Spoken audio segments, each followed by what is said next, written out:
जाए तो जाए कहाँ। प्यार का राग सुनो रे, पल भर के लिए कोई हमें प्यार कर ले, जो मिल गया उसी को मुकद्दर समझ लिया।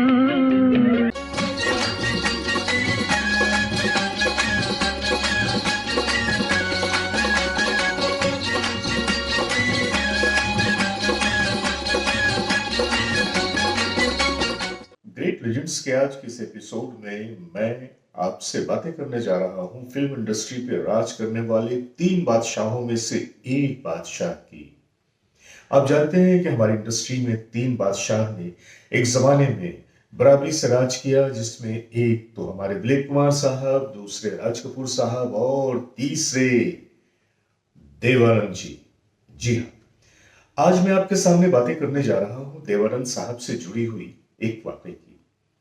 ऐसे तो मैंने सोचा था कि मैं देवानंद साहब की जिंदगी के बारे में कुछ आप लोगों के सामने बातें रखूंगा, लेकिन अगर मैंने ऐसा किया तो ये शख्सियत इतनी बड़ी है कि इनके बारे में बातें करने बैठा तो फिर ये कहानी जो है ये फिर बहुत लंबी हो जाएगी, आप देखते देखते उकता भी सकते हैं। इसलिए आज मैं आता हूं उस कहानी की तरफ जो देव साहब की शख्सियत से जुड़ी हुई है, उनकी आला ज़र्फी से जुड़ी हुई है। मैं आपको ये बता रहा था कि एक बार मिस्टर प्राइम मिनिस्टर जो देवानंद साहब की अपनी जाती फिल्म थी, उसकी लोकेशन हंट के लिए ये लोग प्रोडक्शन यूनिट के साथ भुज गए थे। अब देवानंद साहब को रोड से ट्रैवल करना बड़ा पसंद था। वो प्रेफर करते थे कि वो कार से सफर करें, तो लोकेशन हंट के लिए भी वो लोग कार से गए। कार में उनके साथ उनके 2 एक खास लोग बैठे थे, जिसमें उनके एक खास दोस्त भी बैठे थे, जिन्होंने मुझे ये वाकया बताया। और पीछे प्रोडक्शन की गाड़ी थी, प्रोडक्शन के भी लोग थे। लोकेशन हंट करने के बाद जब ये वापस आ रहे थे तो वापस आकर उनकी गाड़ी एक जगह लिमड़ी के नाम के मुकाम पे रुकी। अब ये लिमड़ी वो जगह है जहां पे फिल्म गाइड की शूटिंग हुई थी। तो देवानंद साहब के ड्राइवर ने कहा कि सर, हम लोग उसी जगह से गुजर रहे हैं जहां पे आपने गाइड की शूटिंग की थी। तो फैसला ये हुआ कि क्यों नहीं वहीं पे एक ढाबा है, उस ढाबे में रुककर यूनिट के लोग जरा आराम कर लें, चाय वगैरह पी लें, फिर उसके बाद आगे का सफर तय करेंगे। तो गाड़ी को ढाबे पे रोक लिया गया। देव साहब ने कहा कि भाई ऐसा है कि तुम लोग जाकर चाय वगैरह पियो, मैं जब तक सुस्ता लेता हूं, जरा अपनी टांगे वगैरह लंबी कर लेता हूं। कार से बाहर निकले, वहीं पे एक खाट पड़ी थी। देव साहब उस खाट पे बैठ गए और ये लोग दूसरी तरफ चाय पीने के लिए चले गए। अब वहां पे ढाबे पे कुछ सरदार जी अपनी गाड़ियों के साथ थे। उन्होंने जब देव साहब को देखा तो पहचान लिया, भागे भागे देव साहब के पास आए और उसके बाद एक ने कहा कि सर, हम तो आपके गांव के हैं, हम भी गुरदासपुर के हैं। अब गुरदासपुर का नाम सुनकर तो देव साहब को बीती हुई वो बातें याद आ गई, उनकी बचपन की बातें, उनकी जवानी की बातें, वो दौर जब उन्होंने अपने गांव में गुजारा था। तो जब इधर उधर की बातें होने लगी और ये लोग दूसरी तरफ जो प्रोडक्शन के लोग थे, यूनिट के दूसरे लोग थे, वो चाय पी रहे थे। जब उनकी चाय खत्म हो गई तो उसके बाद उनके लोग आए कि सर चलें। और उसके बाद वहां से जब गाड़ी शुरू हो गई, ये लोग 30-35 किलोमीटर आगे चले आए। तो प्रोडक्शन के उस आदमी ने कहा कि सर, आपके गांव के लोग तो बहुत ही दिल वाले हैं, बड़े ही वार्म हार्टेड हैं। देव साहब ने कहा, तुम्हें कैसे पता चला? तो उन्होंने कहा, सर वहां पे हम लोगों ने चाय के बाद बहुत कोशिश की पैसे देने की, लेकिन उन्होंने पैसे देने ही नहीं दिए, मना कर दिया साफ। देव साहब अचानक करे, ये क्या किया तुम लोगों ने उनके पैसे की चाय पी ली? चलो गाड़ी घुमाओ, गाड़ी घुमाओ। बोले सर, गाड़ी घुमाने की क्या जरूरत है? बोले मैं जाके उन लोगों को थैंक यू कहना चाहता हूं। तो उन साहब ने कहा प्रोडक्शन वाले कि सर, हमने तो थैंक यू कह दिया। बोले तुम्हारे कहने से क्या होता है, तुम्हें कौन जानता है? उन्होंने जो तुम्हें चाय पिलाई और इतना जो आदर सम्मान दिया, वो तो मेरी वजह से दिया ना, क्योंकि वो मेरे गांव के थे, मुझे जानते हैं। चलो गाड़ी घुमाओ। अब साहब ऑलरेडी 20-25 मिनट का सफर तो तय हो चुका था, ये लोग 30-35 किलोमीटर आगे की तरफ आ चुके थे।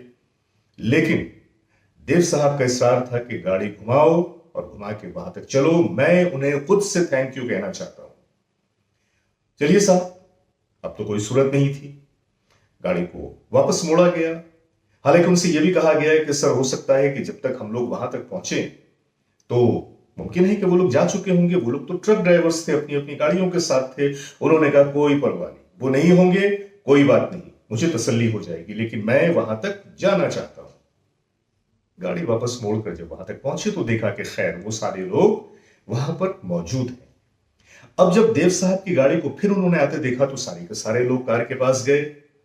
देव साहब गाड़ी से बाहर आए और उस आदमी से मुखातिब किया जिन्होंने चाय के पैसे दे दिए थे कि भाई हम स्पेशली आपका शुक्रिया अदा करने आए हैं, आपको थैंक यू बोलने आए हैं कि आपने हमारे लोगों को चाय पिलाई।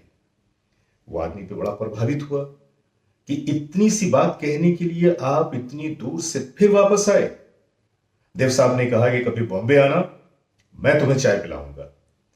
अब सरदार जी ने कहा है कि सर पता नहीं बॉम्बे कब जाना होगा, नहीं होगा, मैं तो इस बारे में कुछ नहीं जानता। दूसरी बात यह है कि अगर मैं बॉम्बे पहुंच भी गया तो मैं आपको कांटेक्ट कैसे करूंगा। तो देव साहब ने कहा कि अरे भाई सुनो, इन्हें मेरा नंबर दो। तो इनके दोस्त ने अपना नंबर लिखकर सरदार जी को जब देना चाहा तो उन्होंने कहा no, give him my number. नतीजा यह हुआ कि देव साहब का नंबर उस ड्राइवर को दे दिया गया। हालांकि ये लोग थोड़े से अनकंफर्टेबल हो रहे थे कि देव साहब अपना पर्सनल नंबर एक ट्रक ड्राइवर को दे रहे हैं, लेकिन और तो कोई सूरत थी नहीं। लिहाजा उनको जब नंबर दे दिया गया तो नंबर देने के बाद फिर वो सरदार साहब थोड़े से हल्के से शरारती अंदाज में मुस्कुराए, कहा कि देव साहब हम अगर बॉम्बे आ भी जाएं तो फिर हम आप तक पहुंचेंगे कैसे।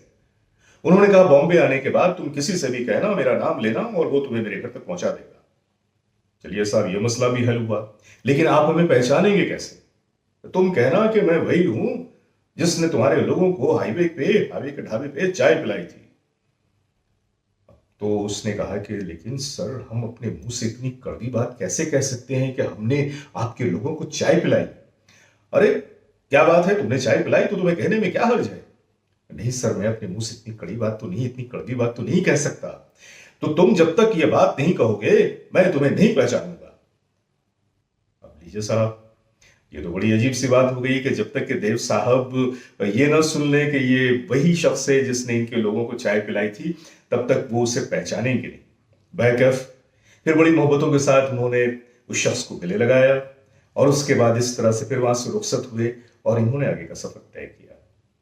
अब यहां सोचने वाली बात यह है कि इतना बड़ा अदाकार, इतना बड़ा फनकार कि जिसने एक जमाने में बॉम्बे इंडस्ट्री पे राज किया एक बादशाह की तरह से, जिनकी फिल्में बेमिसाल, जिनकी फिल्मों के गाने बेमिसाल, जिन्होंने अपनी जिंदगी में 112 फिल्मों में काम किया और 1970 के बाद जब उन्होंने डायरेक्शन देना शुरू किया तो लास्ट में उनकी बहुत सारी फिल्में जो नाकाम हुई, लेकिन उन्होंने कभी भी उस नाकामी की कोई परवाह नहीं की, बल्कि अपनी शर्तों पे अपनी जिंदगी जीते रहे, अपनी फिल्मों के डायरेक्शन करते रहे और हमेशा उनकी कहानी जो होती थी उसमें कोई ना कोई एक मैसेज होता था, कोई ना कोई समाज के लिए एक उन्नति की बात होती थी, किसी न किसी अच्छी बात की तरफ वो इशारा करते हुए अपनी फिल्मों को उस तरफ ले जाते थे।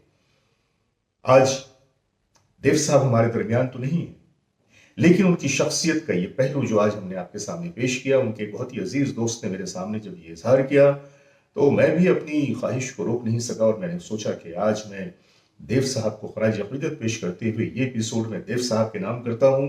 और जैसा कि आप जानते हैं कि देव साहब की दोस्ती किशोर कुमार साहब से बहुत अच्छी थी, बहुत गहरी थी।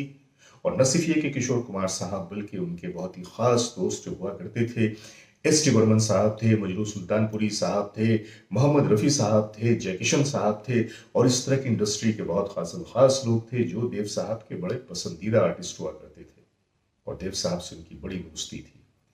देव साहब ने शुरुआत जब की थी तो किशोर कुमार के गानों से उन्होंने शुरुआत तो की थी, बहुत सारे गाने उन्होंने जिंदगी में अपने किशोर कुमार के गाए, लेकिन जब क्वालिटी की बात आई, जब उन्हें लगा कि इन गानों में किशोर कुमार साहब उनसे दोस्ती तो है, दोस्त तो हैं, लेकिन शायद इन गानों को किशोर कुमार उस तरह से न अदा कर सकें जिस तरह से इस गानों की ज़रूरत है, तो फिर उन गानों को रफ़ी साहब ने अपनी आवाज़ दिया।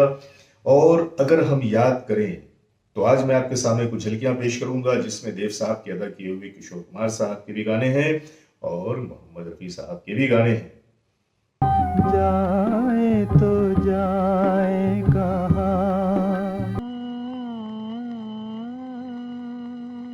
प्यार का राग सुनो रे। पल भर के लिए कोई हमें प्यार कर ले, जो मिल गया उसी को मुकद्दर समझ लिया।